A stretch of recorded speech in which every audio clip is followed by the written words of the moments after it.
జై శ్రీమన్నారాయణ. వివాహ విషయంలో త్రిజ్యేష్ఠ అనే నానుడి ఉంది. త్రిజ్యేష్ఠ అంటే వివాహమున వధూవరులకు త్రిజ్యేష్ఠ శబ్దము రాకూడదు. అనగా వధూవరులిరువురు జ్యేష్ఠ సంతానములై జ్యేష్ఠమాసము కానీ జ్యేష్ఠ నక్షత్రము కానీ కారాదు. అలాగే ఇరువురకు జ్యేష్ఠ నక్షత్రమై ఒకరు జ్యేష్ఠులైనచో త్రిజ్యేష్ఠం అని అనబడును.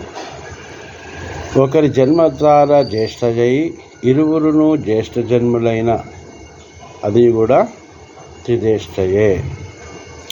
అలాగే ఒక జన్మతార జ్యేష్ఠయై మరొకరు జ్యేష్ఠులై జ్యేష్ఠ మాసమైనను త్రిజ్యేష్ఠయే అంటారు. ఈ విధంగా చూసుకొని త్రిజ్యేష్ఠను తప్పనిసరిగా వదిలివేయవలెను.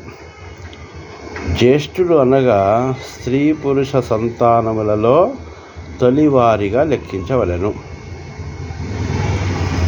వీరికన్నా ముందరి వారు ఎవరైనాను మృతులైనచో చనిపోయినచో బ్రతికిన వారిలో జ్యేష్ఠులుగా లెక్కించరాదు అని పండితుల భావన.